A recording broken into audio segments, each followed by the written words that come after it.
Hello, you wonderful co-working community builders. So one of the main reasons I do this podcast is because I hear loads of concepts, ideas and things around and get wildly excited about them. I'm like a caffeinated octopus and I'm really crap at explaining them. So by inviting people onto the podcast to explain them, it helps me understand them at a deeper level and it gets you, the listener, to hear these things played out. And there's a lot of concepts around that are really interesting to talk about and navel gaze all day. But what we're really interested in is the practical application of these in our daily lives. And story is, oh my God, I can't hear another thing about story. But in 2018, I picked up building a story brand and I was like, that's what I've been trying to understand for the last decade, because a lot of the story was very conceptual and, very agency. But story brand is like, so that's how I use story in a business context. And then Unreasonable Hospitality came around and the co-working industry went nuts about that. And that book is brilliant. A lot of you listening to this would have come to the workshop that Sonia and Julie did at Urban MBA back in 2025, which was one of the first Unreasonable Hospitality workshops. And JJ, our guest today, is the chap who wrote that facilitation manual with Will Guidara so companies could take Unreasonable Hospitality back to their people, as we like to say. And what does taking it into the company mean? It's things like micro businesses are not going to be able to hire the Foo Fighters to turn up and play for their favorite customer's birthday, but there's a day-to-day application available, which we will dig into in this podcast. And if you can't get the Foo Fighters, selling community up front is never going to work. It's actually it's a byproduct of great connection and great service. And JJ explains that really well in here too. And also, I worked in hospitality and we were always given a big training manual, and it's great to have all these things written down, but you can't just hand that to someone and say, here's how you do it. It goes way deeper than that. So again, JJ digs into that. And if you'd like to get even more into this, there is a link in the show notes to the workshop that's happening in Holborn in London. I think it's around 11th of June. And if you use the code co-working values, you get the mate rate there. It's a phenomenal combination, story brand and Unreasonable Hospitality at the same time. And I'm going to link to a couple of other podcasts in here, Sonia and Julie, which was a couple of weeks ago, and also Ian Miner, who a lot of you know, really, cuts through the fluff about hospitality and the actual financial reality of why you can't deliver hotel service on a co-working budget and how to sort that one out. So this introduction is nearly a podcast in itself. Let's get into JJ. Ladies and gentlemen, it is yet another co-working values podcast from, is it sunny Nashville? Are you in Nashville? Yeah. And It is sunny today. Yeah. It is Dr. JJ Peterson. So JJ, if I can call you JJ, what are you known for and what would you like to be known for? I'm known really for two things. One is helping people clarify their message using the power of story. And so helping companies with their marketing and branding. And then the other thing that I'm known for is helping companies with their unreasonable hospitality. So the way those two things work together is marketing is really, and messaging is about talking about what you do, like making a promise to your customer about the things that you offer. And then unreasonable hospitality to me is about delivering, or even in many ways, over delivering on that promise. And so I help companies do both of those things. Like I go in and help them clarify their message. So I do workshops and help them understand their story. And then after we do that, I go, all right, so now how do you actually become the business that people come back to over and over again by delivering on the promise you made in your marketing? And what would you like to be known for, JJ, after all of that? You're doing quite well at that bit, but what would you like to be known for? What do I want to be known for? If I'm most honest, I want to be known for caring for people. I want anybody. I turned 50 this year, and I really decided I only want to work for 10 more years. I'm not the kind of person who at 60 is going to be like, oh, I'll work forever. No, I actually want to retire early. I want to be done. I want to enjoy my life. I want to enjoy my family. And so I really paused when I turned 50 and said, what do you want to be known for? And the biggest thing, yes, like I have a PhD in story. I helped Will Guidara write the certification for unreasonable hospitality. I train coaches all over the world. Those things are there. But really, I said to myself, I want every single person who is in a room with me to be changed and feel cared for. Now, I can do that in 20 different ways, but really the ways I've chosen to do that is through story and unreasonable hospitality, teaching people. But really, my main thing that I want to be known for is that when people walked away, they were like, oh, he really cared for us. That's beautiful. That is so cool. And People, it's honest. It's like the truth about all of it.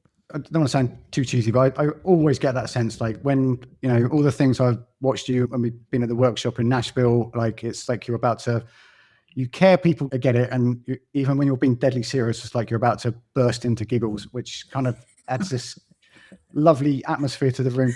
So we're going to talk about unreasonable hospitality. Yeah. Are you planning just to set it up? Like, I don't suppose you're planning to come to Europe or London anytime soon, are you? Oddly enough, I am. Yes, Oh my goodness. Yeah, I know. It's shocking. It's shocking that this worked out this way. Yes, I'm coming to to London this summer in June, and I am putting on a workshop with some of my friends who are at the agency Story 22. And day one, we are going to be doing a story brand workshop where we're helping people clarify their message, really like understand what words do you need to be saying to connect with the right customers. And so if your marketing isn't working, your story doesn't feel on point, we're going to fix that in that day. And then the second day, we are doing an unreasonable hospitality workshop where we're actually going to help people systemize their hospitality so that customers continue to come back.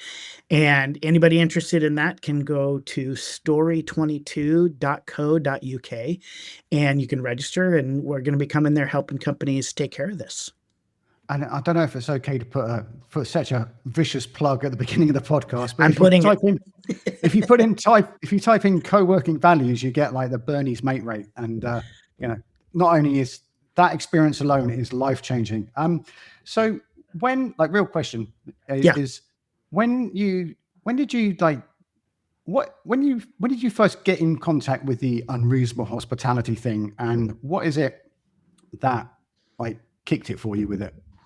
Like I read that book in tears, but yeah. The first part goes for me is that I value in my life experiences, just period. Like I do not have a big closet full of great clothes. I do not collect a lot of I'm not a collector of things.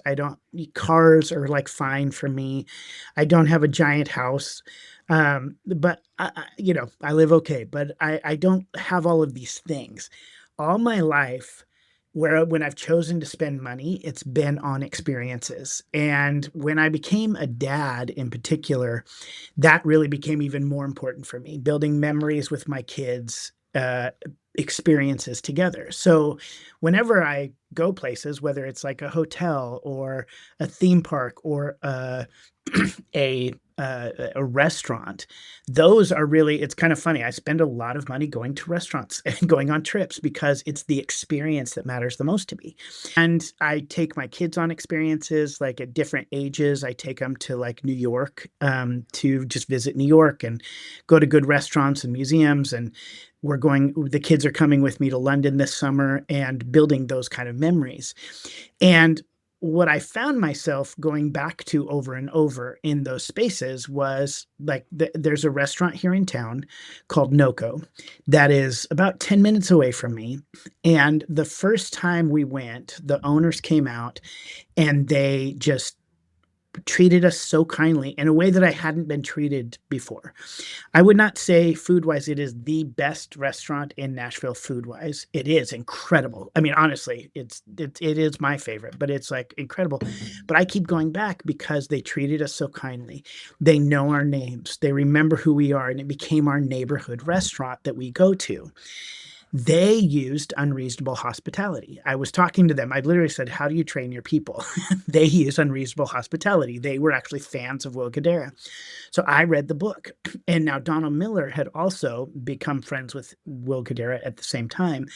And we both were reading this book. And other than building a story brand, which is part of the company that I've been a part of for 11 years, Unreasonable Hospitality was the business book that changed my life. And it finally felt like, yes, he gets it. That's really what it felt like. And so it started in the restaurant space. It started with the experience space. And then somebody put into words what I had been seeking after my whole life when it came to experiences. Like when I went, oh, that's different. That restaurant's different than this restaurant. Why? It's not just the food. And I want that. I want that thing that is just a little bit special. And Will Guidara in Unreasonable Hospitality put it into words. And then we kind of took that and turned it into a certification so other people could go and help coach businesses in the unreasonable hospitality space. So the book is kind of these amazing stories. You know, if you've read the book, you know the hot dog story, you know the story about the family who they took sledding and all these kind of amazing, crazy stories. But there wasn't really a systemized way of helping companies put it into action. And that's really what I helped him do, is create a certification where a business coach could be certified in unreasonable hospitality and then go teach it. And so ever since I've been a part of that, it's really it's between story and unreasonable hospitality. It's kind of all I think about these days. Me too. So when you got married, JJ, how did you get your salt and pepper shaker? So that came from the NoCo restaurant. So what was so fun, that's kind of one of those things, is early on, we went to this restaurant, we went to NoCo, and just at one point we were saying, they're asking how we were doing. And I said, you know, we're really busy with wedding planning and all this stuff. In fact, we just put our registry together and we're, you know, getting all the details. And that's all I said. All I said. About 3 days later, maybe a few more days than that, but within a week, all of a sudden this electronic salt and pepper shaker showed up at our door that we had on our registry. Well, our registry had not been made public yet. We had not put it on a website. We had not put it out there anywhere. And there was no note with a salt and pepper shaker. And so for a while, we kept trying to figure out who sent us this and who discovered this. Well, we ended up learning that it was NoCo, that NoCo had looked up, they had to dig to find our wedding registry, and then bought something that was specific to the food industry, you know, this really cool salt and pepper shaker. And it was just one of those things, again, where all of a sudden it's like, oh, this is my restaurant for life. I mean, that alone, of where they took the time to go above and beyond, heard something we said on just kind of a flippant comment, looked it up and ordered it, and they've got and it's not a cheap restaurant. So, and we've taken a lot of people there. So that salt and pepper shaker, and then maybe, you know, a few extra little desserts that they pass us here and there, and appetizer they pass, has made them thousands and thousands and thousands of dollars. There's I love that. I could tell little stories all day across when I worked in hospitality and catering where little things like that have happened. And I can't remember, there's another guy, Ian Miner, who is on a podcast too, and he's part of Brave, and they're a hospitality-led co-working company, if you like. But he too has, there's a massive kick of doing things like that. As I heard you say that somewhere, I was like, I would actually even before I knew all this, you know, in the 90s, because I'm about the same age as you, I just listened for that shit. That was what I thought you were supposed to do, even though no one ever told me to do it. It's lovely. One thing that comes up repeatedly in this unreasonable hospitality conversation is and they're obviously set it up here. It's like, oh, is that what we're supposed to do if we run a co-working space? Send everyone a electronic salt and pepper shaker? How? And I brought up Ian because he mentioned, I'm going to link to this podcast because it's really important, because everyone's getting, you know, wildly excited and starry-eyed about doing things like that, which I think are great. And then most businesses are in that kind of what you might call in, I don't know if mum and papa is the right thing, they're micro businesses. There's less than 10 people working in the company. They're building a brand, hopefully a story brand, but they're building a brand. How are they supposed to compete with, you know, WeWork landing a spaceship in the back garden with the Foo Fighters coming out the back or something? What's the myth you want to dispel here rapidly? Yeah. Hospitality is not about spending money or gifts. That can be a piece of it, right? So that gift was so incredible, so kind, but that didn't happen the very first time we went to that restaurant. The very first thing that happened when we came to that restaurant was the owner stopped by and talked to us for 3 minutes. which doesn't happen at a lot of restaurants. Not the manager, the owner. They came by and stopped us, and then he personally refilled our drinks at different points. Like, that alone was just so impressive to me, that the owner of the restaurant would be willing to walk around and say hello. So part of hospitality is generosity, right? Like what we were talking about giving people things. But other parts of generosity really live in the connection space of how do people feel connected to your organization? Do they feel known? Do they feel seen? Have you anticipated their needs at a certain level? I went to a restaurant one time with a friend who was left-handed. We sat down at the restaurant, and the waiter came by and actually changed the table setting, because all table settings are set up for a right-handed person. They noticed the person was left-handed, changed everything, and then plated the food in a way that actually was more conducive to a left-handed person. That cost no money. That was just somebody being seen and understood, and their needs anticipated. And so, yes, generosity, big, like when people go above and beyond, they're like, you get a free cruise, you get a free car, you get a free salt and pepper shaker. Everyone wins the car. Yeah, that is, I mean, I'm not going to lie, that is wonderful, but it's not practical on a regular and consistent basis. If you have, like if you're selling yachts, then yeah, you better give away something really nice with it. But even then, it's really about understanding that connection. And when you can build connection, and let's say in the co-working space in particular, if you continue to come back to the same co-working space, obviously over and over and over again, are you known? Are you seen? Are there needs that are anticipated? Not just like your personal ones, but like, can I jump in there? Yeah. Jojo, can I interrupt you there? Because like that is exactly the point. And I'm being a bit ADHD here, because you said it and I want to remember it. Is that I say that word at least 3,000 times a day. It's all about the connection. Like, what does what I know what you mean by that, but like, what do you mean by that? Because it's such a throwaway word. Yeah. I mean, when I think of connection specifically, I think that when I say seen, it means that, like, again, even if it's just a hello, how are you? Oh, good to see you again. That you are recognized as not just a number or dollar signs walking in the door. So you're actually seen as a human being and connected on that level. It doesn't mean you have to be best friends. It doesn't mean that all of a sudden you're, inviting everybody over for dinner, but it does mean that you're seen. And then the other piece of the connection, to me, very honestly, is understanding the needs. And when I say that, what I mean is, like, a lot of co-working spaces have coffee, right? And that is an anticipation of a need with people who are there. It's not just a nice little service. It's that, hey, when you're working and head down for a few hours, you need a little pick-me-up. You're also a little thirsty. So then we might make sure that there is oat milk that is available for people who are lactose intolerant. That's anticipating the needs. Maybe you had honey instead of just sweetener, because some people's bodies do not work well with sweetener. So those are small ways of saying, I'm going to anticipate the needs of people who are in this room that may not fit in like every way. Or you have snacks available that you go, okay, people need a little extra sugar boost. To me, those are small things. It doesn't feel, because probably most people already anticipate and are doing those, but instead of thinking them as just like another cost or just like a bare amount of service, when you're leaning into those moments, what you want to be thinking of is, how can I anticipate the needs of the people who are showing up here? Yes, that's in coffee, but it's also in these other little things. And when you do that, that means that people feel seen. And that means that the connection then happens, right? Because when they feel seen and understood, they feel human, and that makes connection.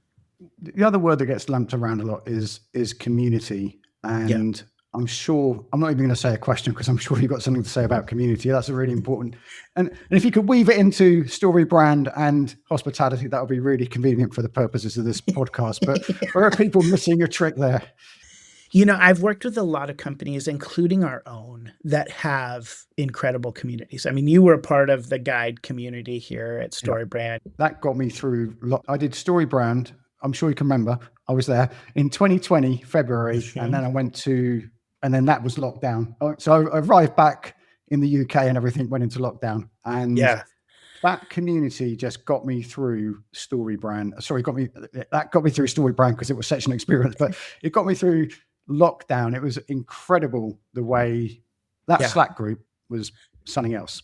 Let me ask you, I'm just curious. So it's not a cheap certification. You also came over to America to go through the certification. You paid a lot of money for the certification. Did you buy the certification for community? No. Yeah. I just wanted to go to Nashville and see Yeah. Roy Wilson. Yeah. Now, community. Here's the truth. I've worked with so many different authors and thought leaders who've created community, or business who've created community. Almost every single one of them, if they try to sell on community, that community is the main thing you're getting, they don't succeed. And there's a couple reasons why for that, in my opinion. I used to study Dietrich Bonhoeffer, and Dietrich Bonhoeffer calls community a wish dream, because he would say that a lot of people throw around the word community and the idea of community, and they don't actually know what it means. It's this thing, this ethereal thing that's kind of just out there, and nobody can define it. When we see it and when we have it, we know what it is. But to say, you say, what is community? And I'm drawn to community. Well, the reality is, for different people, community means different things. If you and I are in a community together, for you, community might mean we hang out every Thursday. For me, that's intrusive. We're not doing that. But I want you to show up at big events, and I want you to be there when we are working through like ideas together. So we both might have different ideas of community. So when you try to sell on community, it really is this wish dream that nobody can grasp. They can't actually put their hands around the value that they're getting in community. They discover it later. So a lot of people who lead with community as part of their product don't do super well. Community is a byproduct that is created when the right people come together, get the right value, all of that. But you can't go, hey, if you come to my bakery, or you're going to get community, or if you come to, my co-working space, you're going to get community. Well, I don't know what that means. I don't know. I don't know if I even want it. I get community other places. Now, when I do go to there, I discover community, and it adds, and it lets me stay a part of things, but it's actually not something that people buy up front. And so that's kind of how I look at it. Is one, you have to be able to create community to help people stay. But you don't actually, in my opinion, want to lead with, well, if you come to this co-working space, it means you're going to join a community. Well, that may or may not be valuable for people. It's a wish dream. They don't understand what that means. They cannot wrap their hands around it. But once they're there, when they find community, they'll stay. And there's research behind, that connection creates moments of joy, which creates moments of creativity, which creates moments of actual, like, it changes the way your body. It's crazy how much connection actually changes our brain and our body. It's unbelievable. So it is important, but people don't understand what it means. What I believe it means is creating opportunity for connection, for commonality, for support, for interaction, for joy. When you can kind of create the environment that those things happen in, then you actually can provide value, and people will stay. They won't. I don't believe they will come for community. They will come for the service. They will come for the way that you're treated, that you deliver on the promise that you offered. They will stay for the community and the hospitality. So the other bit I want to ask you about, because as you were saying that I had this reoccurring nightmare of something I wrote on a website before I came to Nashville, I might add, is I can't believe I wrote this. Don't hit me. Our brand stands for community. And I was very confused about brand. I mean, I still am actually. Like, when does a brand become a brand? Because, that's a word that is important, but it gets thrown around a lot. And I wrote, our brand stands for community, which doesn't really mean anything. But like, how do we get ourselves in that situation when we're business owners? And I thought that was a really good. I was so proud of that line at first, but how do we get ourselves in those situations? Well, I mean, the reality is, because we've already experienced it, we know the value of it. So we know the value of community after we've experienced it. But community, again, means so much for so many different people. Like when you say our brand stands for community, what that could mean is that the engagement, community building, like I'm going to actually, and I don't mean that like as in relational, I mean in physical. Like we stand for the community of East Nashville and we are going to clean up East Nashville. That's what, our brand stands for community could mean. It could also mean that it means connection with other people, or that we build connection, or that we offer connection, or we help you build connection. It can mean 50 different things to different people. But why that we're so close often to our products and service that we already know the value, we already know what community means to us, but it doesn't mean the same thing to other people. And so when you lead with that, I think it actually becomes more confusing. There's one last thing I want to ask you about, which is we're going to have to devote the last 10 minutes to this, but you're somewhere in, I can't find it, I'd love to quote it directly, but you mentioned about indirect communication and a philosopher who I can't remember the name of, but I'd love to say it because it makes me sound smart. But it's Kierkegaard. That's it, yes. Talking about Kierkegaard, Dr. JJ. Like you can't just change people's behavior like that. So, and that's in relation to, I've worked in casual dining restaurants where we get given this folder and we have to like, at the peak of my catering career, I was the first employee of Chili's UK, and we got given all these manuals and we worked for great people, but it's like, this is the Chili's way. And we were supposed to sort of suddenly become Texan overnight, like I feel there's this disconnect of like owners going, this is what we want, and then handing over some documents, probably in an app nowadays, and then expecting it all to turn into a standard operating procedures to be absorbed like the Matrix, and then everyone get on with it. Like, what goes wrong there? So the way that works is there are two different, there's what Kierkegaard talks about is there's direct communication and indirect communication, and there's moments for both. Direct communication is like, let's say, instead of the manual and changing behaviors, there's an emergency in the kitchen, right? So you're at a restaurant and there's an emergency, it's on fire. You don't just say, hey, let's like tell a story or a metaphor or a joke to get people to understand that they need to leave the fire. You say, get out now, get out now, everybody out. And you're not even nice about it. You're just like, get the hell out of here now. That's direct communication. And in moments of emergency, in moments of crisis, in moments of where you need to assert authority in a way that kind of shows your power over somebody, direct communication is the most effective. Now, for long-term change and integration into who we are as people, what has been proven over and over is indirect communication is actually more powerful. Indirect communication is really things like using metaphor, story, humor, sarcasm, things to create moments of what are called double reflection, so people internalize the message differently. So going back to your analogy of handing out a manual, direct communication would say every person that walks in the door gets greeted by name. That's a direct communication. That's a rule that we're establishing. Everybody gets greeted by name. The way people will internalize that more is if you tell a story about when you were greeted by name, or when somebody in the restaurant was greeted by a name and it ended up changing their life or changing the way, like, they were depressed, and I'll go extreme. They were depressed. They were going through a divorce. Their family had died. And then you said, hello, John. And they started crying, and it woke them up to life and beauty in life. That story is different than me going, Greet everybody by name. You have to. Because what happens when you tell a story is people have to then interpret that story for themselves, the meaning of the story. So they hear the story. That's what's called single reflection. Then they interpret the story for themselves. That's called double reflection. So when double reflection happens, we internalize the values and the meaning at a deeper level than single communication, which is direct. So where this really comes into play is any time that anybody has a specific value that they hold to strongly, you cannot directly attack that.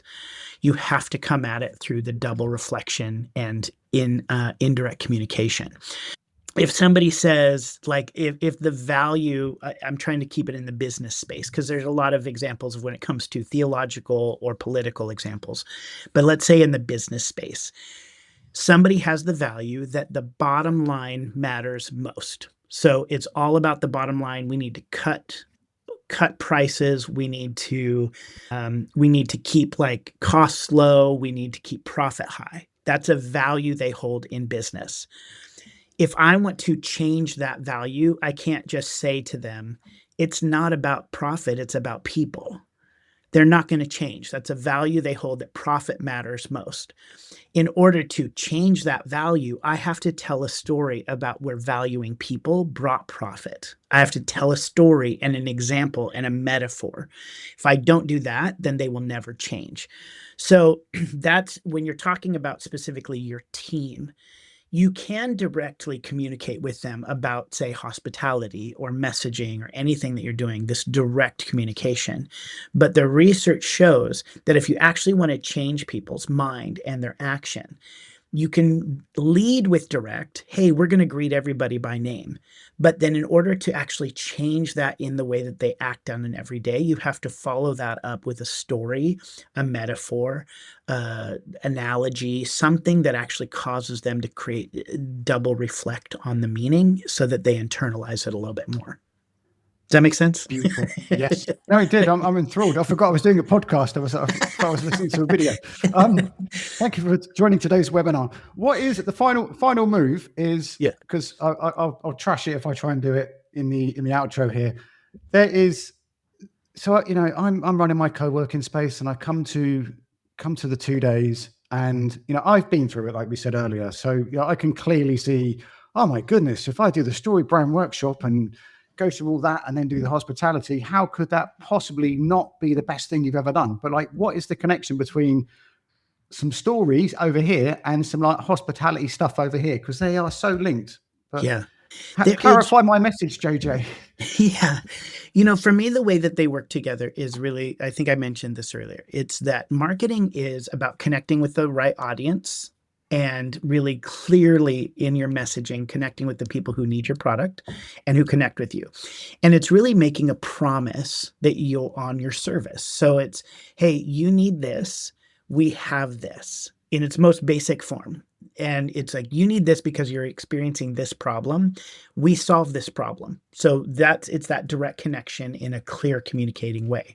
Now, if people show up, they've bought into your marketing message, they came to your website, they got emails, and they've now joined they've joined the co-working space.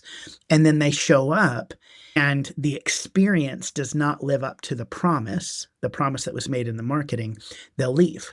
And we all know that getting new customers is more expensive than keeping the ones you already have. So how do you keep those customers and make this the place that everybody chooses to be a part of for the next 5-10 years? That's where the hospitality comes in. And so it's the delivery of the promise, that making sure people understand that they are valued in that space, that the service is fantastic, and that they're seen and understood. And that's why those two things to me are so important, is you can make all the promises in the world that you want in your marketing, but if you're not delivering on that promise with hospitality, they'll leave. And the two of those things together then create an environment that your business, your co-working space, whatever you have to offer becomes the business of choice, that people come for what you offer and they stay for what you give them. So you become the obvious choice. Is that what you're saying? Yep, obvious. What is sorry, couldn't resist. There's this thing called the internet, JJ, and you Yes. are definitely on it. Where can we find you? Where's the best place to follow you, keep in touch, listen to you, and all that kind of So thing? for the workshop, if people are interested in, I mentioned earlier, go to story22.co.uk. That's where you can register for the workshop coming up in London. And that is June 10th and 11th, this June 10th and 11th. For me, you can go to drjjpeterson.com or drjjpeterson.com. That's where my services are offered. And then I also have a podcast called Badass Softie. That's for leaders who are unapologetically driven, but want to lead with their heart. So those are the places you can find me. And hopefully I'll get to meet some people this summer in London. And we'll put a link to all of that stuff in the show notes, folks. I really appreciate your time and attention today, listeners and Dr. JJ Peterson. Okay, say goodbye, JJ. Goodbye. Thanks, everybody. Thanks again for listening today, you beautiful co-working community builders. As always, if you go to our show notes, there's links to everything we talked about in the podcast today and an explanation and almost like a lesson in themselves. You really need to go and check them out. So there's a link to the StoryBrand and Unreasonable Hospitality workshop, which is on the 11th and 10th. Don't know why I said that way around, but the 10th and 11th of June in Holborn in London. If you use the code co-working values, all one word, that will get you the mates rate. There's a link to Badass Softie, which is JJ's podcast. There's also links to the Unreasonable Hospitality book, Building a Story Brand book, and JJ and Donald Miller wrote this exceptionally simple and easy to understand book about navigating your website and marketing called Marketing Made Simple. It does exactly what it says on the tin. And further co-working things, if you go to the LinkedIn co-working group, there's other people like Fanny and Caleb and Suzanne post their podcast there. So it's a great little convening point, a digital outpost in the sea that is LinkedIn. And coming up around 3rd of June, it is the Co-working Alliance Summit. So if you are in co-working, or you run a co-working event, or you run a neighborhood co-working group, or you run a country or an area, so like I do the London Co-working Assembly, and there's a European Co-working Assembly, there's co-working Spain and co-working Germany and co-working Hungary. I'm going to stop there because can go on forever. Everyone comes together once a year, run by Hector and Ashley. It is a 3-hour online summit, and it's just so good getting together. I promise you, you will save so much time by turning up there and not having to reinvent the wheel. Anyway, whatever you're doing in the world, folks, be careful out there. It is a jungle. I really appreciate your time and attention.